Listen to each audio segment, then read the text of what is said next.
Chapter 4. Miss Morales is standing by the front door of the library to greet us one by one when we arrive for today's library visit.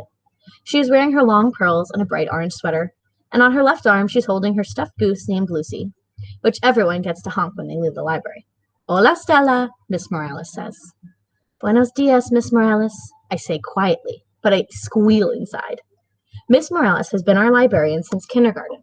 The best thing about Miss Morales, apart from the fact that she speaks Spanish, is that she's so smart and loves sharing books with us. At the beginning of this year, when I started getting interested in fishes, she showed me all these books on Jacques Cousteau, a famous ocean explorer. Now I love reading about him. Welcome, Miss Bell's class, she announces as soon as all of us are sitting in front of a computer. Miss Morales is full of spunk and a little different from your usual librarian. I think most librarians don't have purple streaks in their hair. Instead of saying hello back, we wave our hands in the air. Miss Morales says proper library etiquette calls for no loud sounds. Miss Morales waves back and continues. I hear you are all finding books for your sustained reading. Now, you remember how to use the catalog, right? Just find the Dewey Decimal Number, write it down, and look for the book on the shelf. If you have any questions, I am here. The Dewey Decimal System is how the books are organized in the library. If it were up to me, I would just organize them in color, like my colored pencils, or by height, like my books at home. Still, it really does help when searching for books. With the power of Dewey, I find the perfecto book.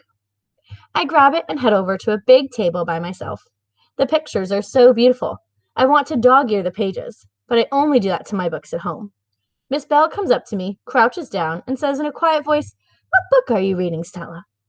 What Lives in the Ocean by Tanya Michelson, I say quietly.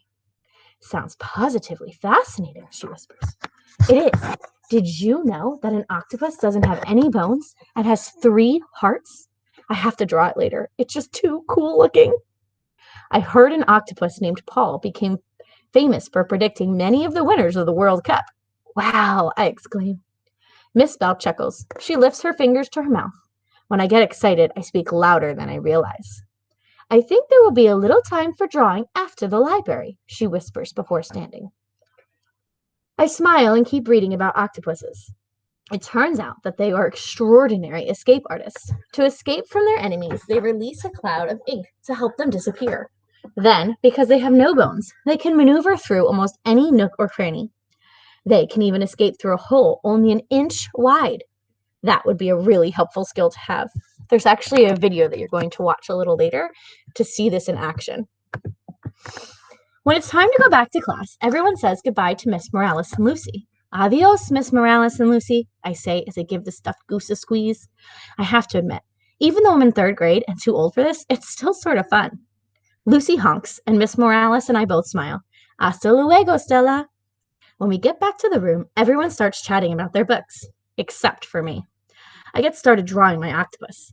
I'm about halfway finished, making sure I draw all 8 arms the same size when I hear a knock on the door. I look up, and Miss Green, who works in the office, is at the door. Miss Bell beats her and whispers. I hear Ben Shaw say to Chris Pollard, It must be the new kid. I drop my colored pencils. I got so carried away with the library and my drawing that I almost forgot. Then I see who is standing next to Miss Green. It's a boy, and he has light brown hair. I frown a little. That's very different from what I imagined. Remember, she wanted to have a friend who was even better than Anna? A girl, of course. Class, Miss Bell says. This is our new student. Do you want to introduce yourself to the class?